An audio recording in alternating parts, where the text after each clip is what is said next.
Bem-vindos a mais um encontro da Biblioteca Gulbenkian, em Paris. Em nome da Fundação Carlos Gulbenkian, Delegação em França, a Biblioteca Gulbenkian tem a honra e o privilégio de acolher esta tarde Adilson Fernando Franzin para nos apresentar a sua mais recente publicação, o romance moçambicano História e Mito, publicado na UCITEC Editora. Para acompanhar Adilson Fernando Franzin, contamos com a presença do professor Fernando Coropes, da Université Sorbonne Nouvelle. Adilson Fernando Franzin e professor Fernando Coropes, muito obrigada a ambos por terem aceitado o nosso convite para estarem connosco esta tarde. Gostaríamos do mesmo modo de agradecer a participação de todos os que estão a assistir a este encontro. Mas antes de começarmos, uma breve apresentação dos nossos convidados. Adilson Fernando Franzin possui o título de mestrado em Estudos Lusófonos pela Université Paris 8, é doutor em Estudos Portugueses pela Sorbonne Université, igualmente em Teoria Literária e Literatura Comparada pela Universidade de São Paulo. É autor do livro O Romance Moçambicano, História e Mito, publicado pela editora UCITEC em 2024. É professor de Literatura e Redação na Fundação Educandário Pestalozzi, em São Paulo. Fernando Coropes é professor catedrático em Estudos Lusófonos na Universidade Sorbonne Nouvelle, onde dirige o Centre de Recherche sur les pays lusophones CREPAL. A sua pesquisa tem incidido sobre questões de género e sexualidade na literatura portuguesa do século XIX ao século XXI e sobre temas queer, tanto na literatura quanto no cinema português. Através da obra de consagrados escritores como Orlando Mendes, João Paulo Borges Coelho, Ungulani Bacacosa, Paulina Chiziane e Mia Couto, o livro de Adilson Fernando Franzin é um agradável convite para conhecer, compreender o rico universo da literatura moçambicana desde as suas origens até hoje, onde, segundo Nazir Ahmed Khan, professor na Universidade Autónoma de Barcelona, cito, a arte da palavra, a historiografia e o mito se entrelaçam a comporem uma das mais belas e instigantes expressões em língua portuguesa dos últimos tempos. Sendo assim, vamos então entrar no universo literário moçambicano através da reflexão interdisciplinar de Adilson Fernando Franzin. Muito obrigada a todos e boa conferência, bom debate.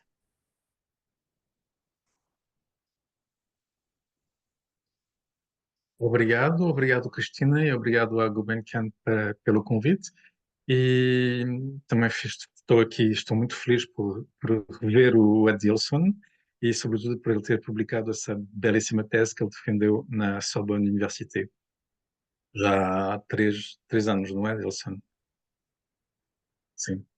Ok, É, quase 4 já, né? Foi dezembro de 2021.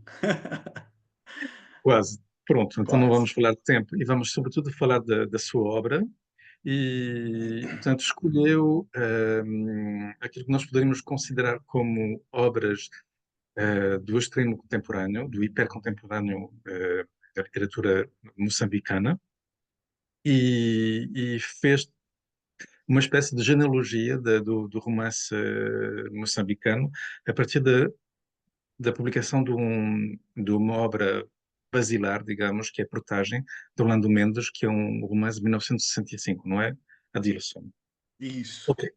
Antes de entrarmos nessa conversa, queria só apontar o fato que esse seu interesse pela literatura de expressão africana, de expressão portuguesa, nasceu do seu interesse por divulgar, junto dos seus alunos, essa literatura considerada como literatura menor, dentro da literatura canónica em língua portuguesa, e sobretudo pelo fato de o governo Lula ter publicado uma lei sobre o fato de tornar obrigatório no ensino público brasileiro a história da África e dos estudos afro-brasileiros. E, portanto, a minha pergunta seria: como é que o Adilson passou desse interesse pela cultura afro-brasileira ao romance moçambicano? Entendi. Bom, boa noite a todos. É um prazer enorme estar podendo participar aqui desse evento da Calouste Gulbenkian. Eu já tinha ouvido falar do Mia Couto, mas nunca tinha lido nenhum texto dele, né? Esse é o ano de 2021 2013, no meu primeiro ano de estudos lusófonos na Paris 8. E eu li o Mia Couto, assim, muito despretensiosamente, né? E achando que fosse um escritor brasileiro, né? É um livro que se chama Cronicando, né? É, e eu achei que tinha algo ali muito brasileiro na escrita, e depois, né, depois que eu fui tentar entender mais e descobri que era um autor moçambicano, né? E aí eu fiquei muito surpreso e, enfim, eu comecei a estudar os contos, né? Contos e crônicas no trabalho do Master 2. E, e assim, dei continuidade a esses estudos no doutorado, e à época a minha orientadora era a professora Maria Graciete Bessi, né? Ela tinha coordenado dirigido uma tese, né, da Maria Fernanda Afonso. Inclusive, é uma grande referência na área, né? O livro chamado O Conto Moçambicano, né? Com a Maria Fernanda Afonso. E a sugestão partiu da professora, né? Da Maria Graciete Bessi, para eu fazer sobre o romance, né? Já que eu já tinha alguma noção ali das narrativas breves, né? E eu aceitei o desafio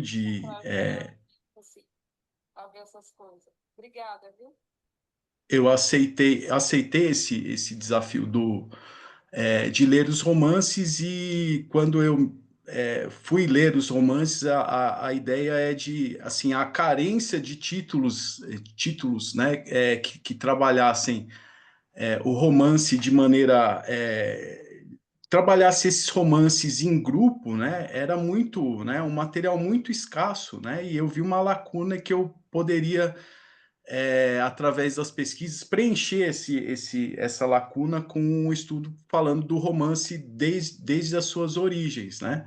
E a princípio eu achei que fosse mais fácil, né? Mas é um gênero que tem há textos, né, que a gente não tem acesso, né? Textos difíceis, textos que circularam em jornais que não existem mais, né? Então, um problema para o pesquisador é o acesso às fontes, né? Mas dentro do que me foi possível pesquisar, seja na Sorbonne ou depois na USP, né? Acessando também o acervo da Calouste Gulbenkian, é a tese que eu consegui elaborar, né? Eu acho que é uma pequena contribuição para o campo da literatura moçambicana. Não é pequeno, sua tese tem um grande interesse, não é, Dilson? Portanto, não seja assim modesto. Mas a minha pergunta tem mesmo a ver com esse contato com a literatura africana de expressão portuguesa.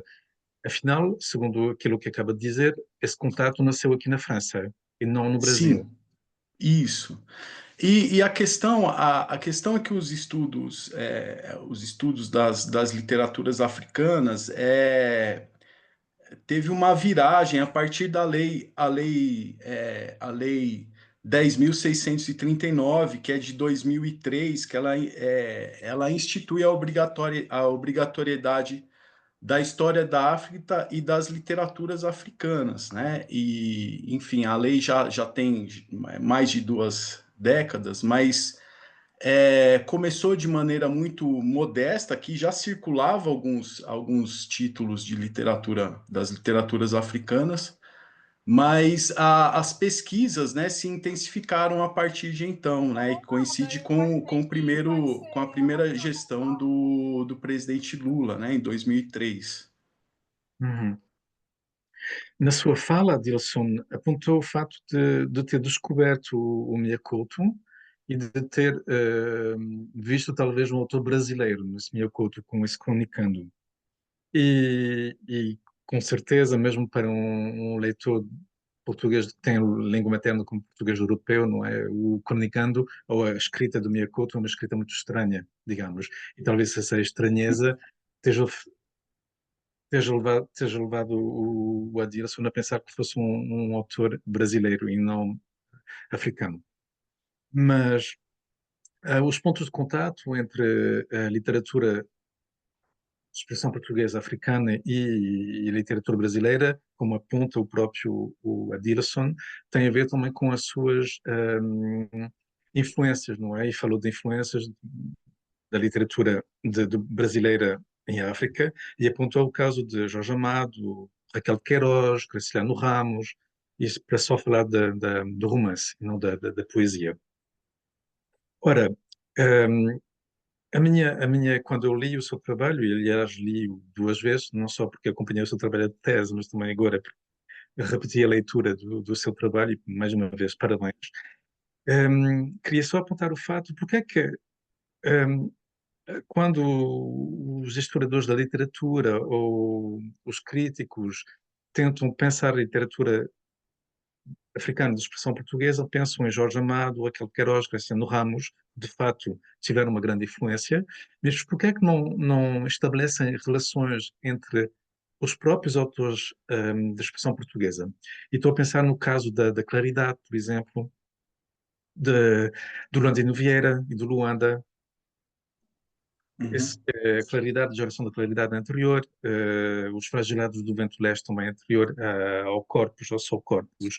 E a minha pergunta seria, que relações é que nós poderíamos estabelecer, além das relações óbvias de Jorge Amado, aquele Queiroz, etc., mas a nível intracontinental, entre Cabo Verde, Angola e Moçambique? Ah, por exemplo, para o Mia Couto, né, há vários textos que ele comenta do Luandino, né, do Luandino Vieira, que é uma grande inspiração, né? Um movimento que se ligou ali aos processos de independência, né? E a questão de circular o livro, né, nesse meio era algo dificultoso, né? E também no momento, né, no momento de intensificação ali do regime salazarista era perigoso, né? Quando a PIDE invade a casa do José Craveirinha, eles estão procurando ali o Jorge Amado, né? O Jorge Amado do livro, não o Jorge Amado. Mas eu acho que é por isso que a circulação, ali, a leitura entre eles, né, talvez tenha sido mais restrita, e acho que chegava mais livros de autoria portuguesa e brasileira, né? Mesmo pensando no Luandino, né? Uma grande inspiração para o Luandino é o Guimarães, né? O Guimarães Rosa, e aí os laços ficam mais espraiados aí, né? E eu acho que tem a questão, é, essa afinidade com a literatura portuguesa e mais acentuadamente com os escritores modernistas pela questão não a busca, né, mas do encontro de uma identidade nacional brasileira que inspirou esses escritores da África de maneira geral, né? Quando eles leem, né, o caso do Jorge Amado, a pergunta do senhor sugeriu ali ficar no continente africano, né? Mas quando eles liam literatura exclusivamente africana, né, era uma literatura que não tinha ainda a potência dessa literatura brasileira, que só era potente, né? Porque estava num outro momento, né? Então, quando eles leem Jorge Amado e veem o primeiro, né, um negro como protagonista, né? E aquele ambiente, né? O que eu falei do Mia Couto, né? O texto de achar que é um escritor brasileiro tem a ver com algo tropical que tem no texto ali, né? Algo solar, que é um pouco diferente da literatura portuguesa, né? Mas eu acho que circulou poucos livros entre os africanos, e era algo subversivo, né, durante um período que era importante, né, e acho que tinha mais abundância aí de títulos portugueses e brasileiros, né? Uhum. De facto, esse interesse por Jorge Amado tem a ver com a política também, não é? Porque nós sabemos todos que Jorge Amado era Totalmente. Partido Comunista e isso via-se nas narrativas do Jorge Amado, não é, Dilson? Isso. É. E a questão da língua também, porque a língua do Jorge Amado, e sobretudo nos seus romances mais tardios, eh, e cita no seu texto Gabriel Cravo Canela, por exemplo, tem a ver com essa exuberância da língua, de fato, que te interessou também esses autores africanos, claro, não é, Dilson? Isso. A escritora, eu acho que tem outro ponto aí muito interessante, professor, que há um texto na verdade é um paratexto de um dos livros do Machado, agora perdão, do Jorge Amado. Eu não me recordo agora se é o Mar Morto, mas a Ana Maria Machado fala que o Jorge Amado é um escritor de ouvido, né? É E eu escrever acho a para o ouvido. expressão a expressão é muito feliz, né? Porque faz alusão aos músicos que tocam de ouvido, né? E há essa transposição da oralidade ali da Bahia, mais especificamente Salvador, mas outras regiões da Bahia também, essa transposição da oralidade vertida para a linguagem literária, tal qual o Jorge Amado ouvia ali nas ruas, no trânsito ali das cidades, né, baianas.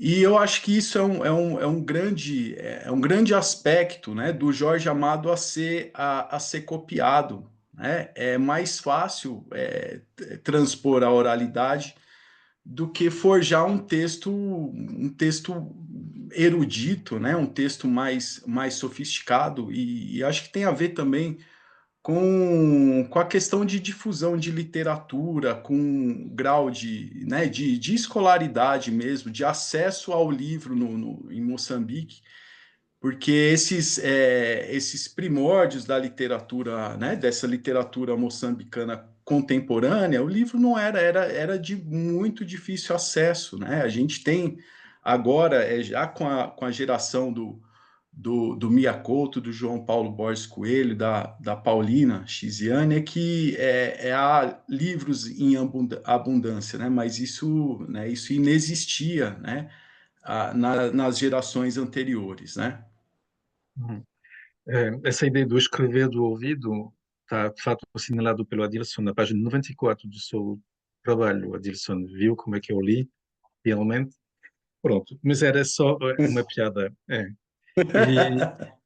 era, ligando essa questão do escrever para o ouvido, ou escrever do ouvido, essa oralidade, de fato, é muito importante e é importantíssimo para a literatura africana no sentido lato, não é? Porque, de fato, o continente africano está imbuído dessa oralidade. Mas é muito estranho, Adilson, porque se bem que os autores escrevam a partir do ouvido, afinal é literatura e quem lê são pessoas já alfabetizadas, não é? Com posses para comprar livros. Portanto, não será uma espécie de paradoxo escrever do ouvido, escrever para o ouvido e o leitor, afinal, ser um leitor culto. Pois é, né? Mas a literatura né, que reflete, né, que vai refletir esses povos, por exemplo, das sociedades ágrafas, né, se não escreverem a história, né, escreverem todas essas riquezas, lendas, mitos, etc., né, quem que vai fazer isso, né? Então, eu acho que os escritores africanos, eles, de certa maneira, eles são privilegiados nesse sentido, né, de poder lançar mão de uma lenda. É óbvio que há modificação de tudo isso para, né, para que isso se torne literatura de fato, né, mas é a transposição, né? O jogo, né? O Miyakoto faz muito esse jogo do mito com a realidade, né? Então, por mais que a transmissão de conhecimento né, de muitas de muitos africanos seja a oralidade, esses mitos, eles estão, de certa maneira, já espalhados, amalgamados na literatura, e quem sabe, posteriormente, né, eles sejam revelados né, pelos originários ali dessas lendas e mitos, né? Enfim, mas é uma maneira de se ter o registro, né? Eu acho que é essa que é a importância e também é óbvio, para além dos exotismos, né, sobre a África, os escritores eles vão transpor, né, mitos, lendas e também também nesse amálgama todo misturar a literatura brasileira, misturar as referências de literatura portuguesa e outras literaturas, né? É um pouco exótico pensar que o escritor africano ele está escrevendo seu livro no meio da savana ali, com o olho né, com o olho no papel, o outro ali preparado para correr do leão, né? Isso não, eles estão lendo, eles leem muito. E a gente vê, para além de referências brasileiras, portuguesas, né, há muitas outras referências, né, de outros hoje, né, outros escritores africanos nessa África de língua portuguesa, né? Uhum. Pronto, já que está a apontar essa questão da língua, tinha duas perguntas das influências.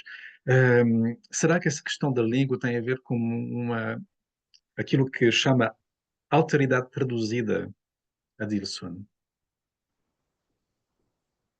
Então, a questão assim, né? Veja, o Moçambique ainda talvez seja, né, não seja tantas línguas autóctones, né? Eu estava estudando há pouco texto da Chimamanda, né? Chimamanda Adichie, que é da Nigéria, e lá há mais de 250 línguas, né? No caso de Moçambique, ali Moçambique tem ali em torno de 25 línguas nativas, e a língua portuguesa é a língua, né, é a língua que, pelo processo de independência, né, eles não veem como eles veem como um troféu, né, um troféu de guerra ali a língua portuguesa, né, e eu acho que mais para frente, quem sabe, haverá composição aí de romances, de contos, crônicas nessas línguas nativas, né? Mas eu acho que é um campo muito novo, né? E aí a língua portuguesa inevitavelmente vai ser essa moeda da alteridade transposta aí para a linguagem literária. Uhum. Agora, para retomar essa ideia das influências, apontou o Jorge Amado, Graciliano Ramos, outros autores contemporâneos, e, no seu trabalho também aponta o Harlem Renaissance, portanto, influências mais ligadas à negritude afro-americana. E a minha pergunta seria, como é que, tendo em conta essa proximidade entre a Moçambique e um país de língua inglesa, que é a África do Sul, será que não haverá também ali zonas de contato a nível literário das influências, além do Harlem Renaissance que vem dos Estados Unidos? Assim, né? Faz fronteira ali. Eu acho que há, sem dúvida, né? Há expressões que aparecem lá no livro né, no livro da dor, enfim, expressões moçambicanizadas, né? Mas os timites, né? Que é meeting, né? Meeting. Sim. Uhum. Eu acho que há muita influência, sim, mas isso, isso vai exigir pesquisa, né? uma pesquisa de alguém que tem essa consciência da literatura, das literaturas africanas em língua inglesa, né? Provavelmente há muitas e que passam despercebido pela gente, né? Mas a questão toda ali, o entorno, né? A ideia, né? A ideia lá do mapa cor-de-rosa, né, de ter uma faixa, né, uma faixa da costa ocidental até a oriental, né, que é embargada ali, impedida pelo ultimato britânico, né, exatamente por conta de minérios da região e aqueles países ali de língua inglesa com fronteira, né, de Moçambique, influenciaram certamente, mesmo há muitos textos, professor, muitos textos falando dos moçambicanos que vão para as minas do Rand, né? Então, em língua portuguesa, mas certamente há essa influência né, de uma literatura ou de um pensamento aí a partir da língua inglesa, né? É uma ótima pesquisa para quem, né, para quem domina a língua inglesa, enfim, né, para novos pesquisadores, né? Eu acho que deve haver aí vários caminhos, né, vários pontos de contato e a gente pode se surpreender às vezes com determinada história, mito, lenda que não seja exatamente originário de Moçambique, né? Eu acho que é possível, sim. Uhum. Aliás, pensei agora mesmo quando falou da África do Sul e das minas, não é? Do Suleiman Kassam, não sei se já leu, de facto ele tem contos sobre o tema e essa temática. Agora, com esses autores, Adilson, como muitos autores de Angola, de Cabo Verde, passaram por Portugal, não é? E escreveram a partir de Portugal ou ao regressar a Portugal e a partir da casa do estudante do Império.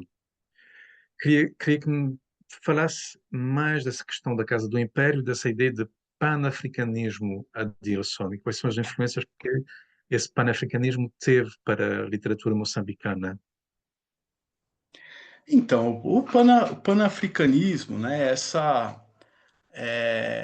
uma tentativa aí de resgate do orgulho de se ser africano, né? E esse movimento aconteceu,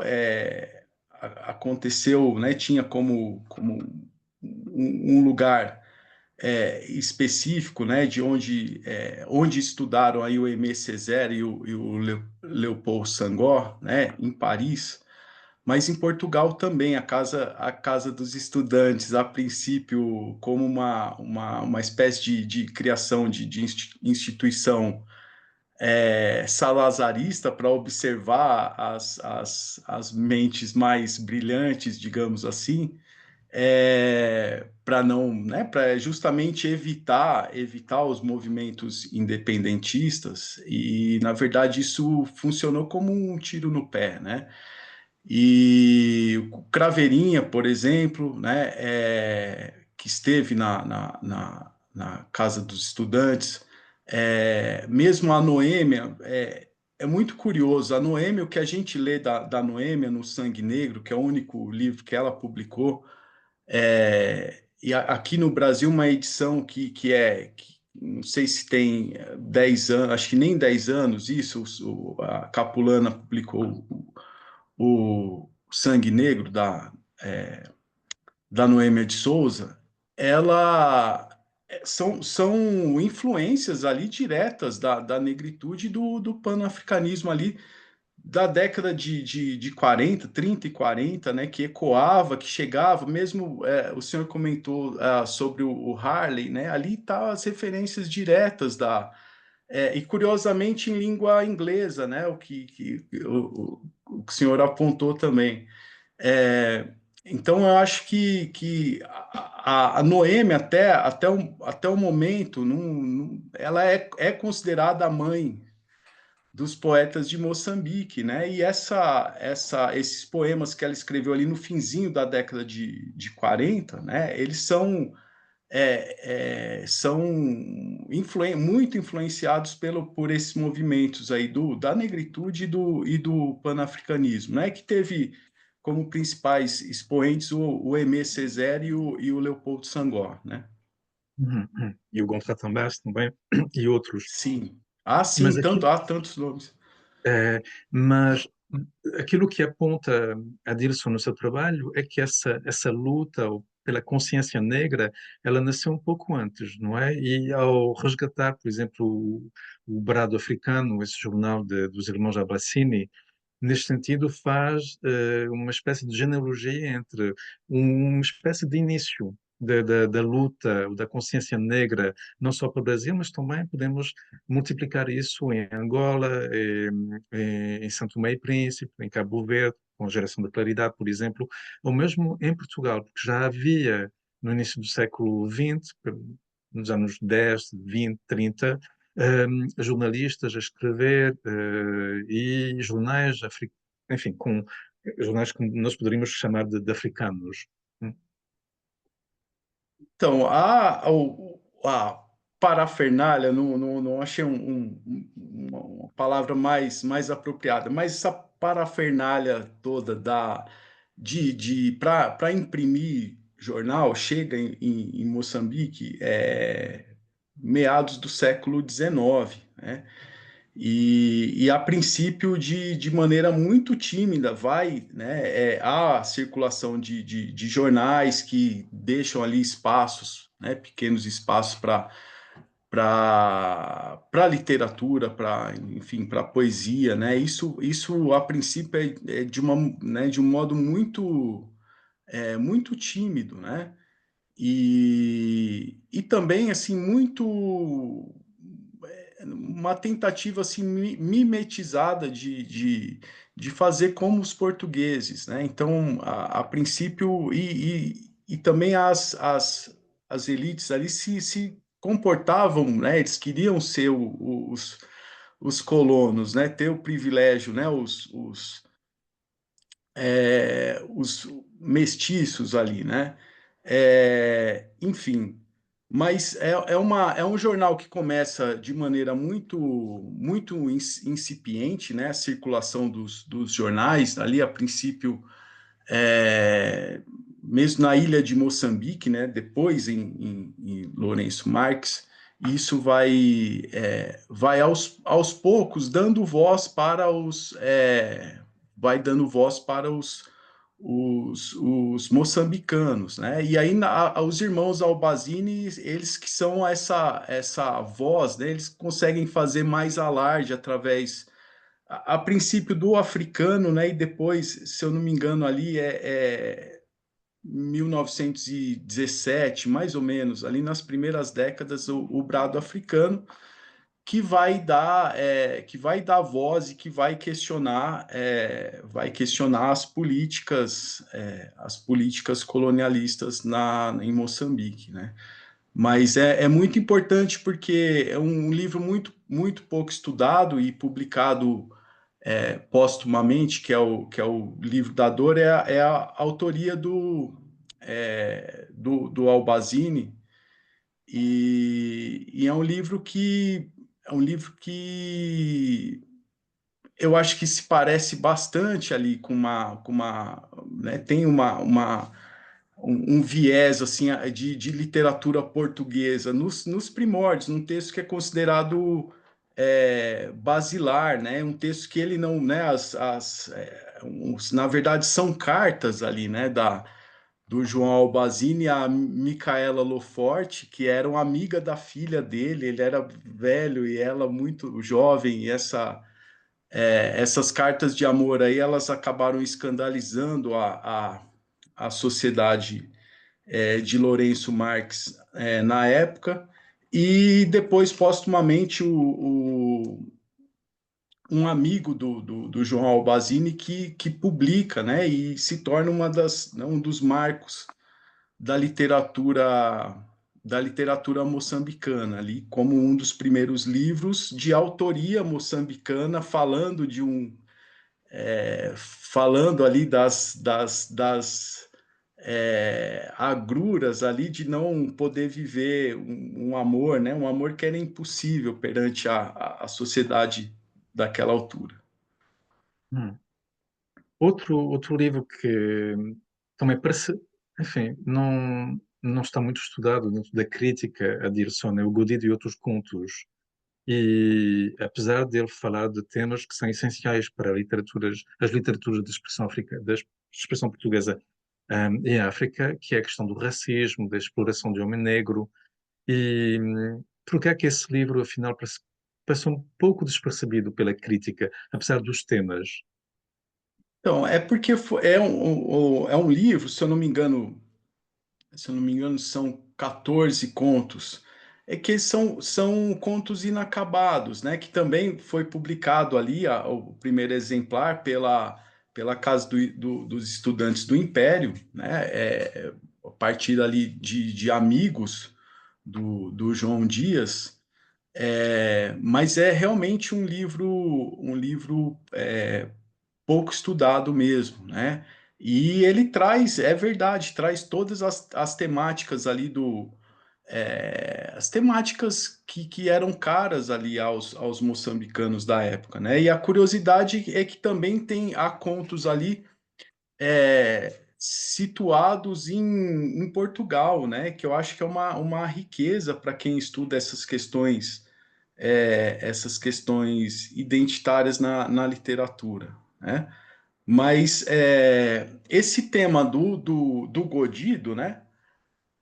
Ele é uma tópica da literatura moçambicana, né? O Azareas do Imperador, que é uma trilogia, né, romanesca do Mia Couto, é,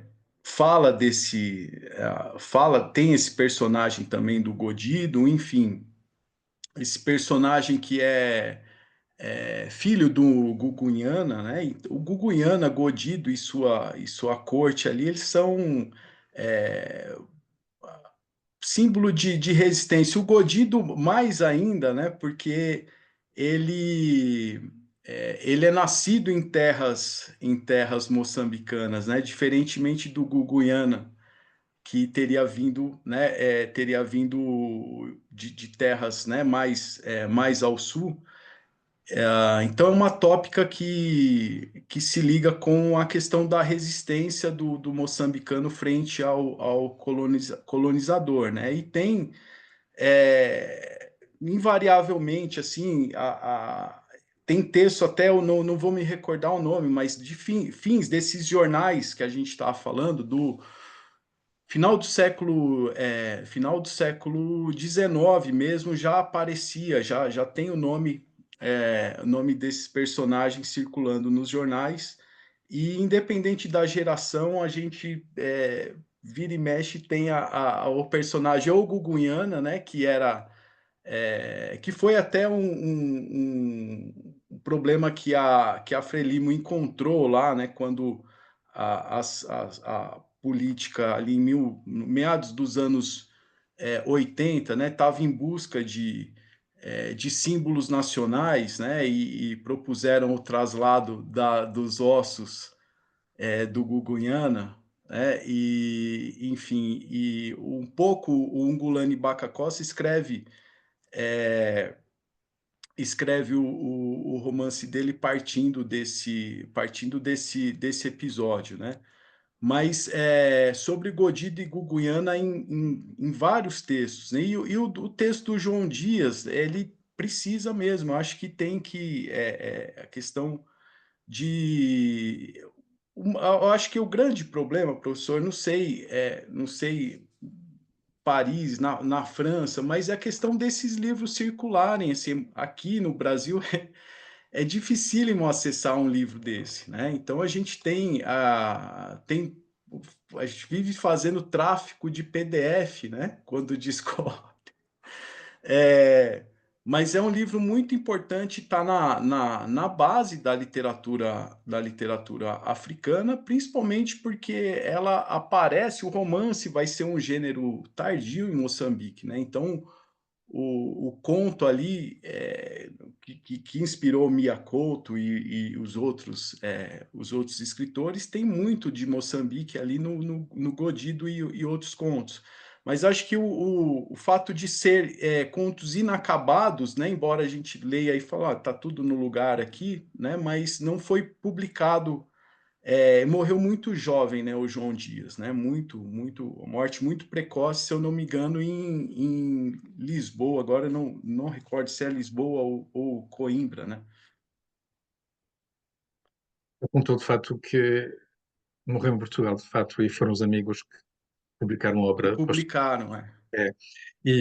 Mas, no entanto, o seu trabalho tem isso de bom também, porque resgata uma série de obras, não só o Godido, mas sobretudo a Portagem, que é o primeiro romance moçambicano, ao qual dedica um capítulo inteiro do seu trabalho, e,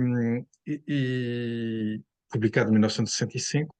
Explique-me lá, Adilson, como é que esse romance, que é tão importante para a literatura moçambicana, como é que esse romance não circulou, ou será que circulou, não circulou dentro do espaço lusófono? Explicou que, de facto, é difícil encontrar esses livros, e eu descobri essa portagem consigo no seu trabalho. Então, é um livro que não circula, né, aqui no Brasil teve uma edição na década de 80 pela Ática, né, que publicava escritores africanos, e hoje no site lá da Estante Virtual, é um livro raro, caríssimo, enfim. Eh, mas é o primeiro romance escrito em Moçambique, né, que se tem notícia, assim, com essa forma com essa forma mesmo de romance.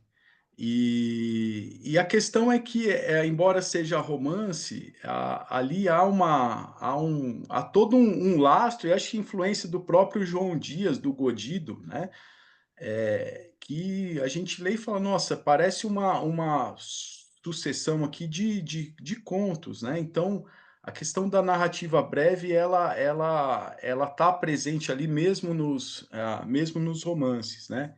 E eu acho que o Orlando Mendes ele publicou mais títulos de poesia, né, então ele praticou mais o texto poético e, enfim, eu acho que talvez seja um dos motivos quando a gente procura os livros, é mais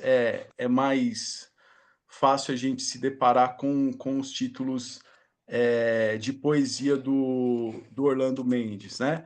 Mas ele vai um livro que vai tratar da questão que é cara a Paulina, ao João Paulo Borges Coelho, ao Angulani, que é a figura do mestiço, né. Então já tá ali, o protagonista é aquele que vai sofrer as agruras e vai se sentir em determinado momento mais, eh, vai se sentir especial porque tem ali algo mais português, mais, parecido com o colono, ele vai estar cindido ali, identitariamente, né. Essa eu acho que é a grande questão, da literatura do Mia Couto, né, a questão racial, e aí um título de um conto, né, "Ah, todo homem é uma raça", né, parece que ele acaba com a não acaba com a questão, né, porque ele escreve muito sobre, mas essa questão identitária marca a origem do romance em Moçambique. E o primeiro capítulo eu acho muito exemplar, né, que tem uma senhora velha, que ah, mora isolada, e o jeito que o Orlando Mendes elaborou esse primeiro capítulo, a gente lê em separado do romance todo. E a caracterização, a questão, a questão da oralidade, até de uma oralidade transposta, que fica meio não é algo tão agradável, né, quando o narrador mimetiza a linguagem falada de maneira precária, mas começo lendo o Portagem, e o primeiro capítulo para mim é um conto, né, um conto que depois vai se desenvolvendo e parece uma sucessão mesmo de muitos contos, né.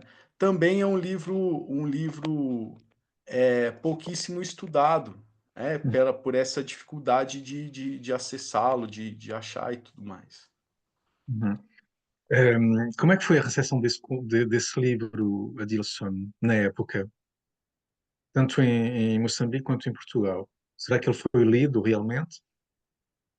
Então, eu acho que assim, a princípio, né, a princípio ele soa como uma escrita neorrealista, né, então essa é um pouco a crítica e talvez uma desconfiança do Orlando Mendes de figurar como um primeiro romance, né,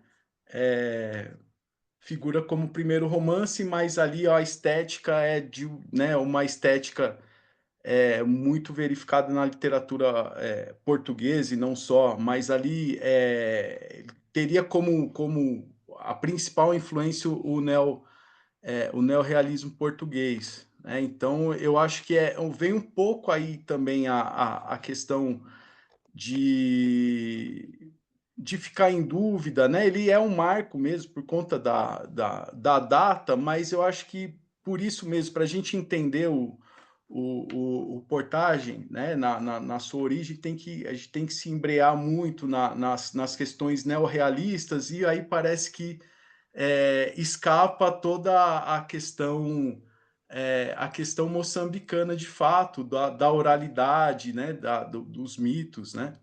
Então é uma pegada forte mesmo, né, o neorrealismo no texto, mas ele é tributário, é um livro tributário dos contos já do Godido e outros contos que circulavam nos jornais, né? Isso tá claro, mas tem mesmo esse peso de uma marca portuguesa, e aí parece que, né, não vamos estudar não, vamos estudar ali a geração da Paulina, do Mia, que já é algo genuinamente moçambicano, e não, é um pouco que o que o poeta, né, filósofo, o Edouard Glissant, né, martinicano, ele fala as questões culturais e identitárias, elas são feitas ali de maneira rizomática, né? Eu acho que é a literatura, embora a gente tenha uma tendência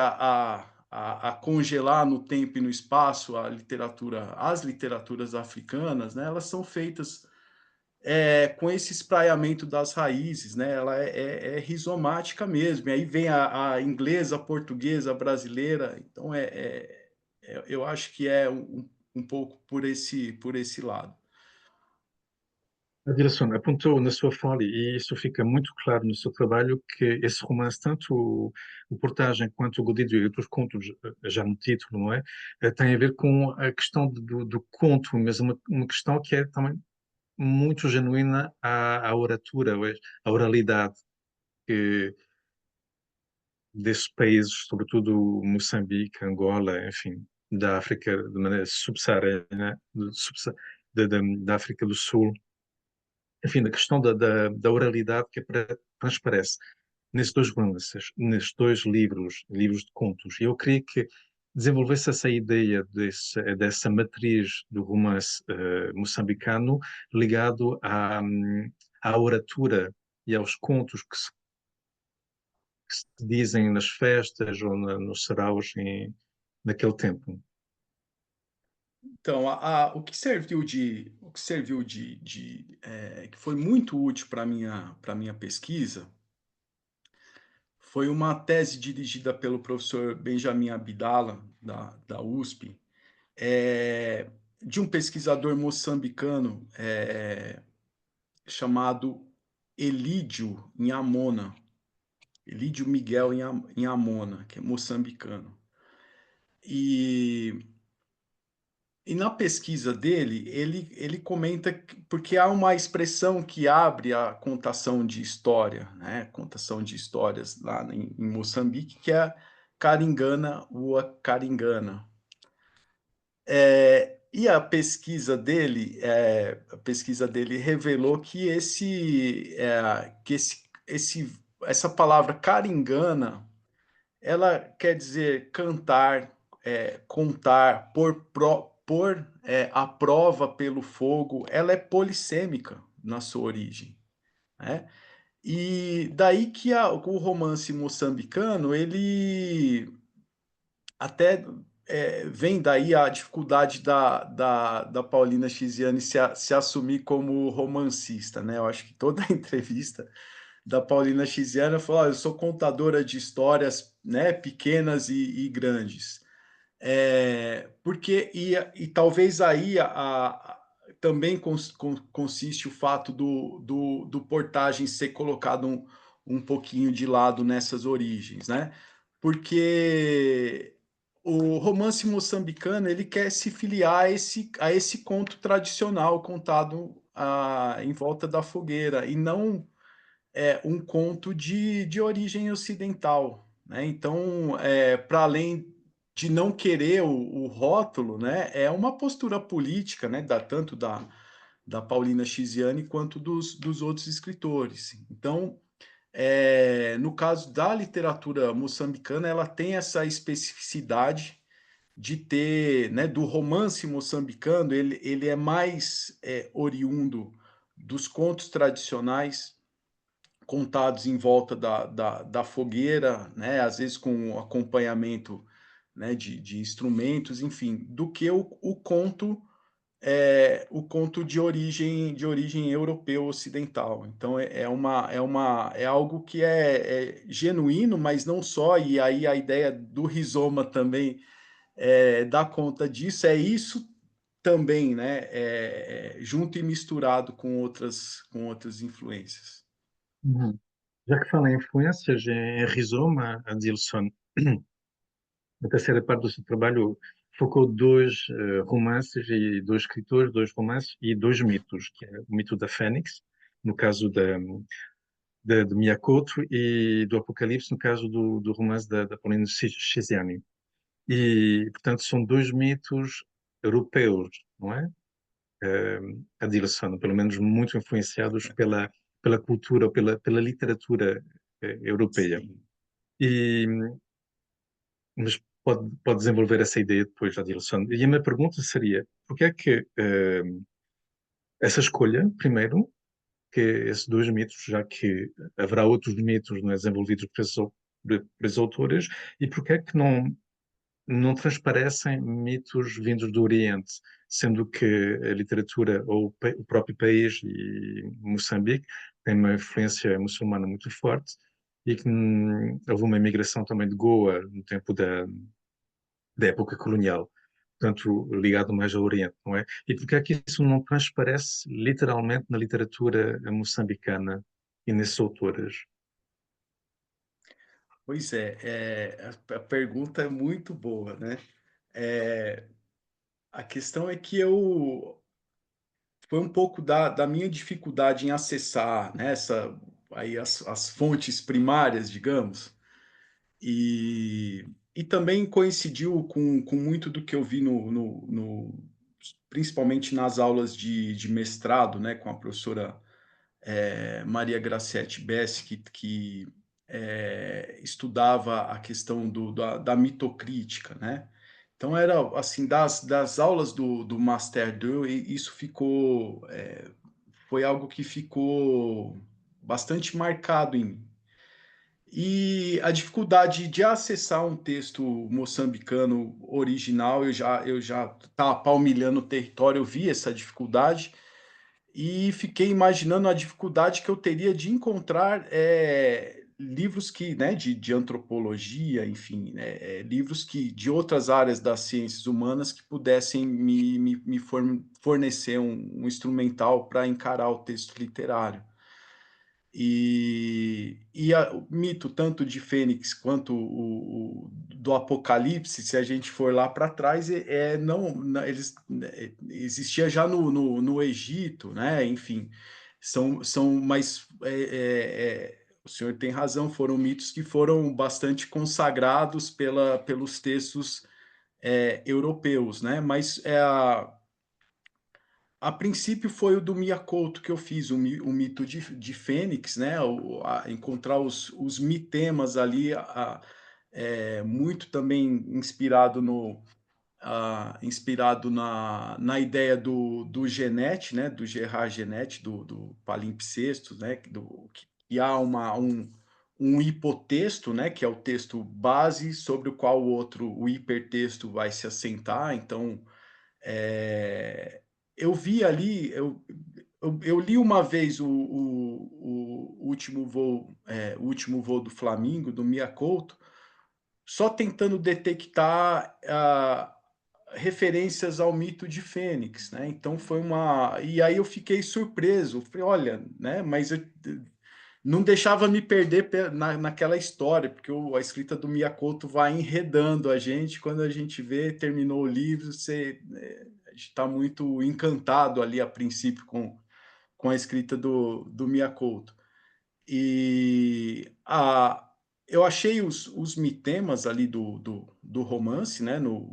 Achei uma espécie de hipotexto, né? Que é o mito de Fênix ali para a construção do, do último voo do Flamengo e da Paulina Chiziane, do Ventos do Apocalipse me parecia mais óbvio, né? Mas e aí uma primeira leitura ou era assim muito óbvio que ela usava o termo apocalíptico, né? Mas depois eu fui pesquisar mesmo o que significa esse mito, né, nos textos bíblicos e encontrar de fato em outros pontos que tinham também que tinha passado despercebido. Mas é interessante, é por escassez, né, de fontes, né, por uma certa insegurança de, olha, por que que você não resgata os mitos autênticos de Moçambique? Eu não sei se eu vou resgatar mito autêntico, né? Mas por outro lado, é também para mostrar de maneira rizomática que a literatura moçambicana ela está afinada com a literatura europeia também, né? Ela não está ali no universo, né? No universo autocentrado. Ela tem essas influências. Isso eu acho interessante porque desmistifica, né? Isso foge dos exotismos que a gente encontra em textos que falam da África, né? A própria filosofia traz isso, né? Através do Hegel, né, que é o continente criança, né? Eles abaixo ali do Saara são seres ahistóricos. Não, uma tentativa de mostrar que o escritor de Moçambique ele está antenado ao que acontece na literatura universal. Foi um pouco por isso. Uhum. Então, a direção recuperando essa teoria do Glisson, a literatura moçambicana é uma literatura mundo também, não é? Isso Seria essa a exatamente. ideia do Glisson. Falou da Paulina Chiziane e escolheu uma mulher, portanto, é a única mulher do seu corpus de trabalho. E escolheu a Paulina Chiziane porque, de fato, ela aponta alguns elementos que têm a ver com a condição feminina em Moçambique, a condição da mulher, não só em Moçambique, mas podemos, nesse sentido, ser muito mais amplo também e falar de uma dimensão feminista na sua obra. Com a obra que estuda, mas também uma história da poligamia, Niketchet, não faz parte do seu corpus, mas que aponta essa dimensão da condição feminina em Moçambique, da condição da mulher em Moçambique. Mas poderíamos também falar do Milhacoto com Jerusalém, a Confissão da Lioa, que são também romances que demonstram a violência de género, a subalternidade da mulher em sociedades como a de Moçambique. E queria que desenvolvesse um pouco essa ideia de postura feminista em Paulina Chessiana, que não é uma dimensão que focou no seu trabalho, mas que, no entanto, poderíamos considerar como algo que tem a ver com um romance mais, temáticas mais difundidas hoje em dia no romance contemporâneo de Ilson. Então, Paulina Chiziane, ela lá no Ventos do Apocalipse, né? Ela fala que a arma mais fulminante de uma guerra são as mulheres, né? Não é exatamente dessa maneira que ela fala, mas na verdade, no meu corpus, eu venho ali desde tem o Orlando Mendes, que o texto é de 1955, né? Mas a ideia era, o meu escopo era pegar essa cronologia da historiografia moçambicana, isso através da literatura, e chegar até os anos 2000, né, que é o ano da publicação do último voo do Flamingo, né? E algo que me chamou a atenção é no Ventos do Apocalipse, é um texto extremamente violento, né? Então acho que eu não me recordo mais o ano, né? Mas na Universidade de Lisboa apresentar um trabalho, o senhor estava lá nessa ocasião, que era As Mulheres Também São de Guerra, né? Por conta dessa pesquisa sobre o Ventos do Apocalipse da Paulina Chiziane. E eu acho que é a perspectiva, ela parte de uma perspectiva feminina e assim, ela refuta a ideia do feminismo, assim, não de maneira drástica, mas ela não gosta muito. Mas principalmente o Niket, né? Ele é um livro né? Um livro que estudos, né, feministas, né, tem alçado como o grande livro da Paulina Chiziane, né? No escopo do meu trabalho era para falar desses anos de guerra, né, de guerra civil em Moçambique, né? E eu achei o texto bastante exemplar nesse sentido, né? E é engraçado porque a Paulina, a princípio eu pensava, né? Nossa, é um texto extremamente violento. Acho que ela é a primeira mulher moçambicana a escrever algo violentíssimo dessa maneira, né? E tem textos da Lina Magaia, só que são contos, né, extremamente violentos também, Dumba Neng, né, um livro de contos da Lina Magaia, que também fez parte da Frelimo, e é algo que já uma violência extrema ali, é a autoria feminina, já a gente vê nos contos da Lina Magaia. Mas me interessou esse texto para mostrar a questão da atrocidade das guerras, né? Quase que um pleonasmo isso, né? Mas e não tem como a Paulina, para se firmar como escritora num contexto ali extremamente patriarcal, machista, ela ela a princípio ela vende direitos, né, de livros lá na feira de Frankfurt, na Alemanha, né, porque não vai publicar essas coisas né, essa literatura cor-de-rosa, né, não era esses termos, né, mas ela depois né, de uma casa editorial alemã aceitar o trabalho dela, ela ficou importante em Moçambique. Então ela fala que faz, né, que publica os livros, os primeiros romances ali, sob uma atmosfera de guerra, né, e a guerra civil ela perdura lá, vai de 1976 a 92. O texto dela, se eu não me engano, é de 90, né, o Balada de Amor ao Vento. E é essa questão da atmosfera bélica ali, e uma mulher escrevendo sobre, né, sobre guerra, e de um ponto de vista endógeno também, porque ela era ligada a Frelimo, né? Então isso eu acho que é bastante importante para compreender a posição da Paulina Chiziane. Uhum. De facto, a direção no seu trabalho foca, a segunda parte do seu trabalho foca a questão da história e, portanto, da guerra civil e o seu reflexo na literatura moçambicana. Mas é preciso não esquecer que as mulheres estão sempre em guerra, ou pelo menos os homens estão sempre em guerra contra as mulheres. E isso vê-se muito bem nos romances moçambicanos, enfim, em qualquer romance hoje em dia ainda, não é? Portanto, é preciso não esquecer essa dimensão.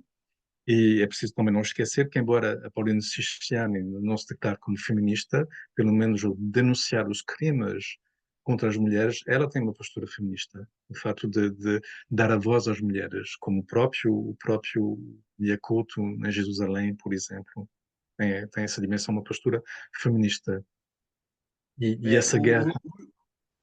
não, Jesus Além eu acho que é o mais violento de todos os textos, né, principalmente em relação às mulheres, né? Um livro, e a curiosidade desse livro é que esse nome é fabuloso, né? Saiu pela Caminho, né? Jesus Além, que é o nome original.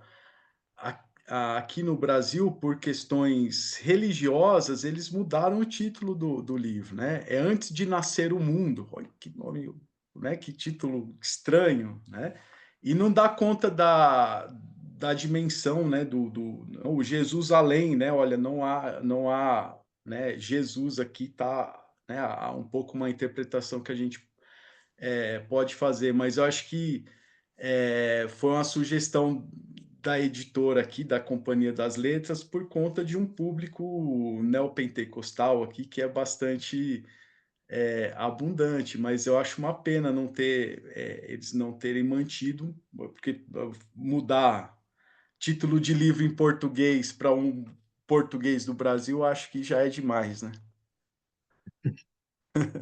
Não sabia, mas de facto lembrei-me disso ao reler o seu trabalho, que o título tinha mudado quando a editora lançou o livro no Brasil. Mas enfim, isso são escolhas também do mercado, não é? Editoriais, É, o mais importante é que o livro e o romance, no caso, seja lido.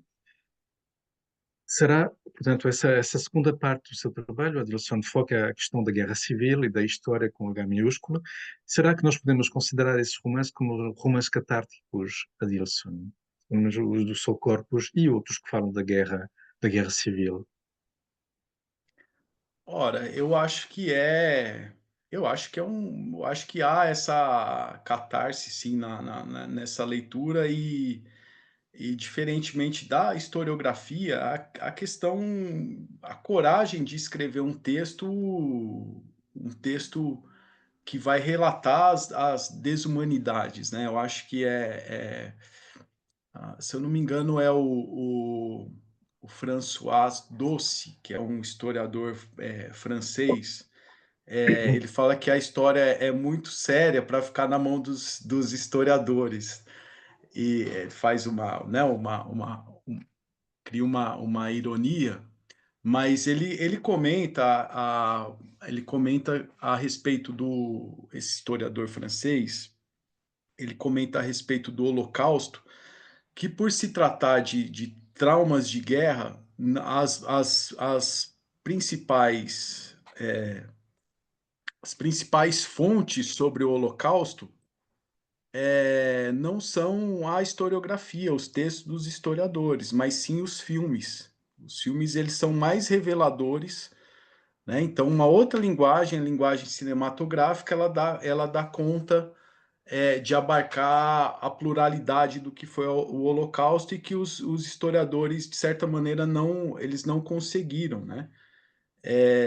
Eu acho que a literatura, por conta de se tratar de trauma, né, de trauma de guerra, por conta de se tratar de um passado que não é tão passado assim, né? Os fantasmas desse passado ainda podem estar por aí. A gente provavelmente, se fôssemos a Moçambique e conversássemos ali com as pessoas mais velhas, elas poderiam contar atrocidades para a gente. Então, nesse sentido, a literatura, ela não que ela vá preencher, vai preencher uma lacuna da história, né, da historiografia, mas ela traz um discurso eh, que permite uma ampliação dessa visão historiográfica. Então, eu acho que é muito importante para a gente entender o que foi a guerra civil e as políticas, né, ali implementadas pela Frelimo, né, depois da independência. Livros como Ventos do Apocalipse e o livro do O Campo de Trânsito, né, de João Paulo Borges Coelho. Amplia a nossa visão e faz com que a gente olhe com desconfiança, tanto para o de dentro quanto de fora. Era o colonizador que era, né, é, era ali sinônimo de maldade, e de repente são os próprios moçambicanos, né? E quem jurava construir um futuro brilhante para a nação. Então, eu acho muito, em certo sentido, muito corajoso por parte dos escritores, né? Fazer essa denúncia, né? Uhum. Acaba de falar da questão do Holocausto, Adilson, e um dos elementos também muito pertinentes do seu trabalho tem um estudo que é quase um estudo de literatura comparada. E a dado momento, quase estabelece uma ligação entre os romances do seu corpus e Primo Levi, Sequestro et tu nome, não é? Sobre a experiência dos campos de concentração. E será que nós poderíamos considerar alguns desses romances, como Ventos do Apocalipse, Campos, já não me lembro do título, Campo de trânsito. Campo de Campo de Trânsito, como trânsito. é Campo de Trânsito, como literatura dos campos, justamente. É um género, digamos, literário Uhum. intitulado Literatura dos Campos, de Concentração dos Campos, simplesmente. Será que nós poderíamos considerar esses romances como fazendo parte desse género literário? É, eu coloco isso escrevo isso no trabalho, que a gente tem que tomar cuidado um pouco com o contexto. São contextos muito diferentes, né, em continentes diferentes, em países diferentes, né, numa época diferente também. Mas eu procuro explorar a questão da literatura. Eu não sei se não sei se os escritores africanos eles ficariam contentes de serem tratados ali eh, né, colocados aí no mesmo sob o mesmo rótulo ali de uma literatura que aborda a questão dos campos de concentração, mas eu acho que a extrema opressão ali do regime, eu acho que eu acho que é comparável, né? Mas eu acho que a gente tem que ter o cuidado de fazer as ressalvas, né? Porque não era exatamente um extermínio de milhares de pessoas, né? Mas também uma implementação de uma política desastrosa, né? Hum. Mas eu acho que o efeito disso é bem menor, mas os próprios escritores, isso é um pouco por comparatismo mesmo, os escritores escrevem dessa maneira, né? E eu acho que guardadas as devidas proporções, era como eles viam o contexto, né? O contexto histórico. Então, não sou o crítico literário aqui que está evidenciando o próprio texto, né? O próprio nome do texto do João Paulo Borges Coelho, e ele é historiador, né? Professor universitário, enfim, né? Ele tem estofo para poder fazer uma analogia dessa, mas o próprio nome, ele traz a palavra campo ali, né? E se liga, né? Quando ele vai a traçar o perfil do Mungal, né, que é preso ali muito como o personagem do personagem kafkiano, né, do processo do Kafka, é um pouco esse perfil mesmo de campo de concentração, a comida, enfim, né, a precariedade de vida em regime fechado. Eu acho que lembra bastante a questão, mas é um outro contexto, é um contexto africano, e ali também é arte da palavra, né? A gente não pode confundir não pode confundir a linguagem, né? Ali eu acho que é como o autor sentiu, percebeu aquele contexto, do que propriamente foi daquele jeito, né? Eu acho que mas eu acho que há muitos elementos comparativos, essa que é a verdade, né?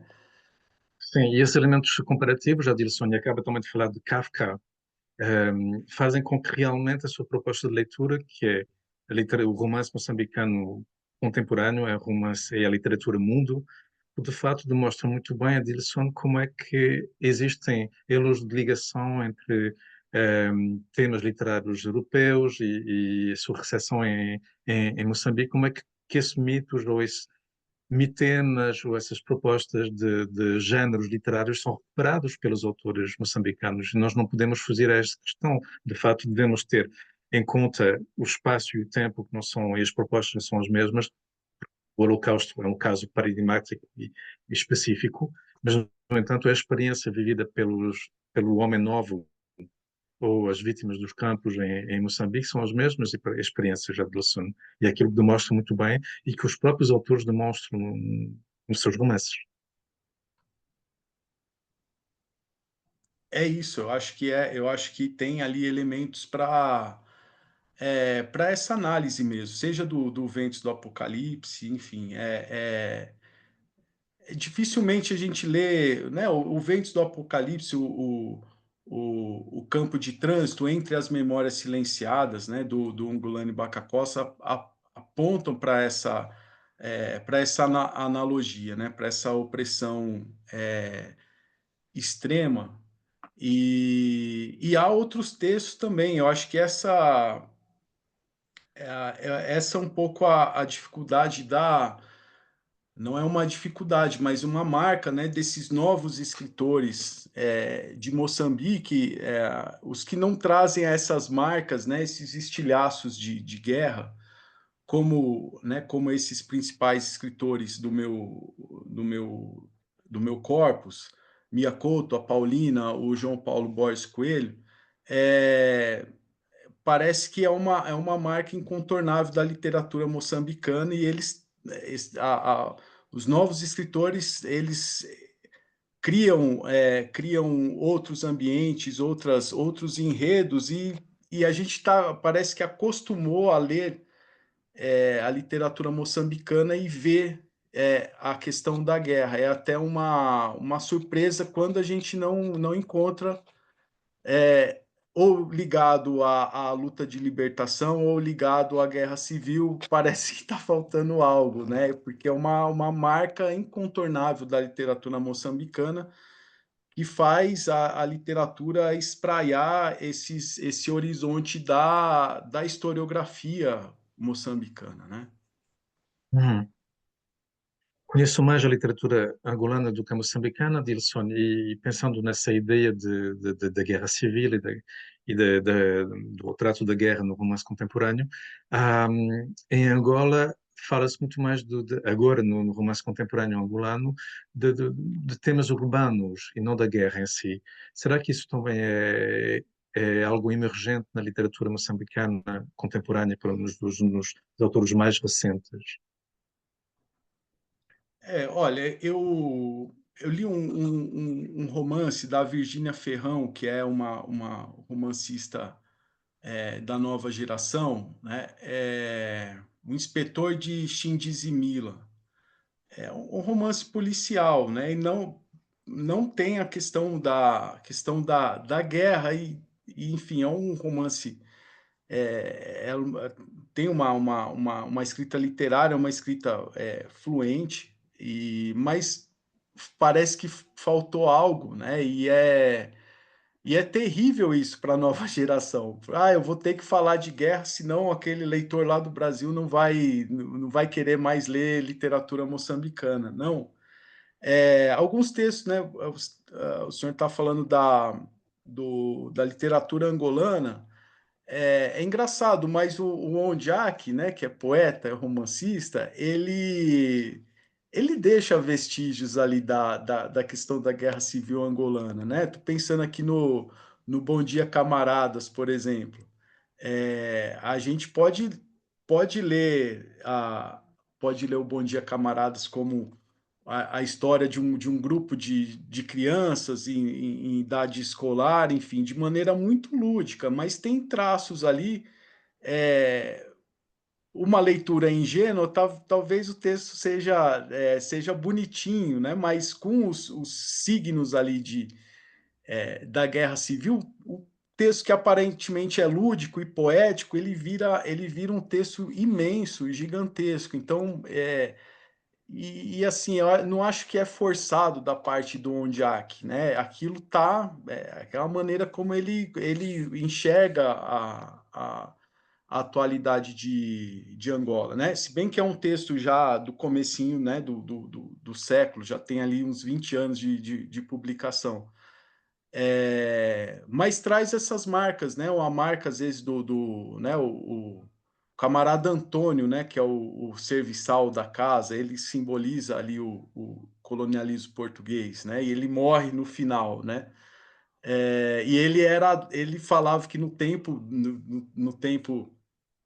que Angola era colônia de Portugal, a vida era bem melhor, né? Então, não é o principal do enredo, mas tem uma marca ali, tem um personagem que tem a mentalidade daquela época. Então, ele resgata e penso que é uma literatura que tem um pezinho, né, na tradição e na historiografia e dá um passo além também. Eu acho que um pouco nesse período de transição entre um cânone, né, que está ficando já idoso, né, né, e um outro que está vindo aí, eu acho que é importante ter esse diálogo, né, tentar uma ponte ali em termos temáticos, né, e não, mas essa literatura ela não tem que ser atrelada à guerra para todo sempre, né? Mas, por exemplo, Moçambique há momentos de tensão de novo. A gente vê o ano passado em novembro, eu tinha uma apresentação na Universidade Pedagógica e já era combinado um congresso e tal, e ele foi adiado por é, questões políticas ali, por confronto entre civis e os militares. Então, essa literatura vai continuar falando de truculência e de opressão. É incrível, né? Adilson, mais uma pergunta antes de acabar. Como é que agora no Brasil esses autores são lidos? Será que eles são muito divulgados, difundidos, lidos, ou é só uma paixão do Adilson? Hum, Olha, é complicado aqui, professor, porque o Brasil, naquele ranking, Programa Internacional de Avaliação de Estudantes, né, que chama PISA, o Brasil ficou no vexatório lugar de 52º, né? Assim, as pessoas leem muito pouco, é diferente, né? O metrô parisiense não é uma biblioteca ambulante ali, mas a gente entra no metrô, nos ônibus e a gente vê as pessoas lendo, né? Aqui é muito a questão é a leitura é muito precária, o livro é muito caro.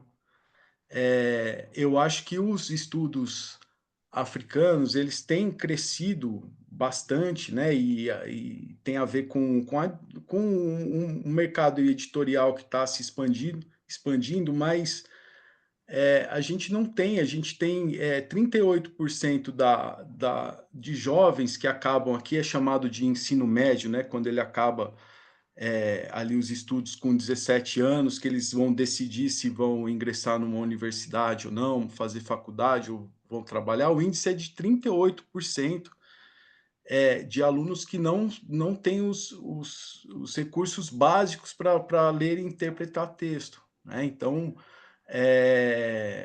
quando a gente acha que tá crescendo, né? Sim, mas timidamente, mas isso, né? O 52º lugar numa pesquisa de leitura é algo, né? Algo muito problemático, né?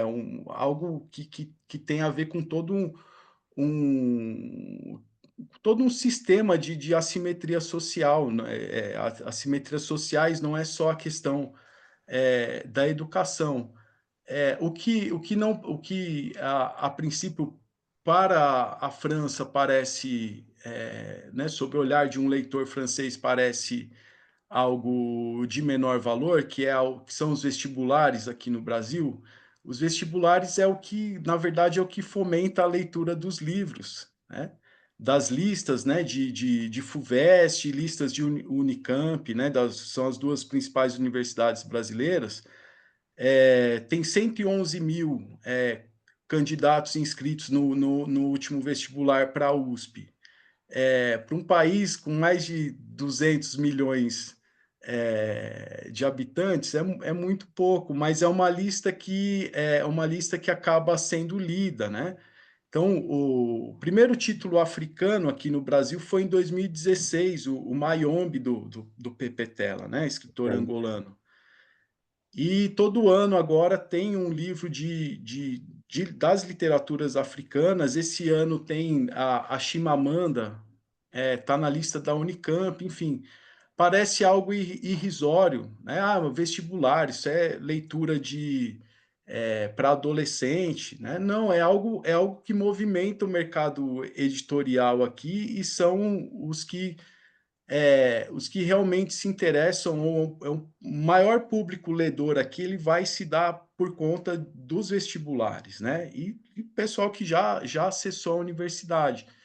Então, há um aumento, sim, há um aumento de títulos das literaturas africanas. Aqui, a Capulana, em São Paulo, tem publicado, saiu há poucos dias, um outro título do Luandino Vieira, Nandiala também, que é uma casa editorial de Minas Gerais, enfim.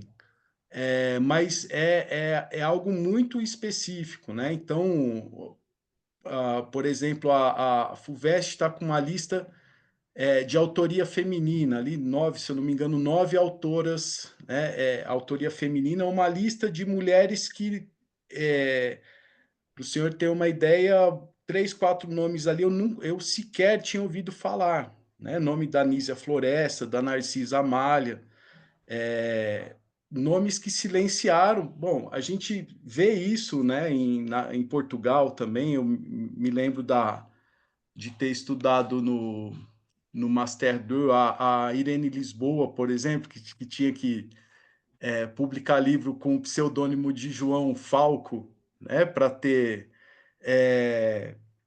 Enfim, de tantas escritoras que mudaram o nome, seja, né, da França ou da Inglaterra, enfim. Mas aqui há esse problema do apagamento, do acesso ao livro. O livro é muito caro. Paris, a gente vai andar em Paris e parar nas duas principais livrarias. de Paris, a gente consegue sair com 2, 3 livros de bolso, isso né, sem dinheiro praticamente. Então, aqui o acesso ao livro e as políticas de fomento à cultura, enfim. A gente teve também, em relação à educação, os últimos anos, né, a gestão anterior com o governo Bolsonaro aqui, para a educação foram anos muito difíceis, não que esses estejam lindos, maravilhosos, né, mas extremamente difícil do ponto de vista cultural, né, e isso tá se restabelecendo, mas o Brasil ainda é um país que tem, um país que não lê, é um país que tem um verso de uma música do Cazuza que fala: "Eu vejo um museu, de grandes novidades", é um pouco isso que acontece, né, porque a gente descobre, né, descobre, escritores, escritoras, muitos intelectuais que a gente não teve acesso por conta de precariedade mesmo, de um sistema, educacional falho, né, porque, vai mudando de gestão para gestão, né, governo do estado e governo federal, mas não há uma política que é uníssona em relação à educação e cada governo quer deixar a sua marca e eu lembro da frase do Darcy Ribeiro, né, que o projeto de educação do Brasil é não ter projeto, né, um pouco isso. E Obrigado. finalizando de modo bastante pessimista, né? Pronto, mas vamos ser optimistas e vamos pensar que qualquer brasileiro tem uma biblioteca assim como a sua por trás, não é? Porque tem livros por trás, portanto, isso também demonstra que é preciso resistir com os livros e o Adilson resistiu e o resultado é o seu belíssimo trabalho que tem aqui e realmente é uma leitura densa, confesso, mas de grande teor teórico, também é preciso assinalar isso, e de grande valor também para entender não só a literatura moçambicana de Dilson, mas foi aquilo que me surpreendeu, é que algumas das suas propostas de leituras são válidas para outras leituras no mundo lusófono e na África lusófona, e a partir daí, talvez, espero realmente que outros alunos se apoderem do seu trabalho e façam o mesmo para outras geografias, no momento Angola e Cabo Verde. Portanto, muito obrigado, Adilson, e mais uma vez Eu parabéns pelo seu trabalho. eu que não, agradeço muitíssimo pela oportunidade, né, que gostaria de agradecer a Cristina Costa e todos da Fundação Calouste Gulbenkian, e é um prazer imenso revê-lo, professor que leu uma vez, leu agora novamente, e a versão livre ela tá enxugada, tá com uma linguagem um pouquinho mais acessível, né, mas, agradeço pela oportunidade, pela generosidade de vocês e agradeço muito pela leitura e também pelos anos, né? A gente eram escassas ali as oportunidades de conversar, né? Queria deixar os meus agradecimentos aqui como orientando, né? Do professor Kuropos, que sempre foi muito amável, cordial e muito ético na condução da escrita, né, da escrita da tese, né. Muito obrigado e me sinto honrado e privilegiado de ter sido orientado pelo senhor. É. Obrigado, Adilson. E mais uma vez, os meus parabéns por ter pensado em francês. Portanto, esse livro também tem um método e uma metodologia que tem muito a ver com o nosso pensamento e, portanto, acho que o valor também tem a ver com isso, Adilson, e esse valor é seu. Parabéns, Muito obrigado. obrigado. Obrigado. Portanto, Obrigado, Cristina. agradecemos aos nossos convidados. Já são 8 horas, não vamos ter tempo para questões, lamento imenso. Portanto, nos agradecemos então a Dilson, Fernando Franzinha, Fernando Coropes, este belo encontro em torno do livro Romance Moçambicano, História e Mito, a apontar caminhos para melhor compreender alguns dos melhores escritores moçambicanos e também pensar a literatura. Este livro encontra-se atualmente disponível na nossa biblioteca, assim como os livros dos nossos convidados e dos autores estudados. Queremos também agradecer a todos os que do outro lado assistiram e, sem esquecer, a nossa colega Isabel de Barros, que está atrás de toda esta logística.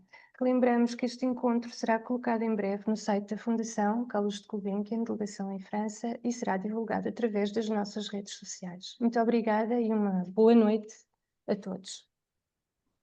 Obrigado, boa Tchau, noite. boa noite. Boa noite.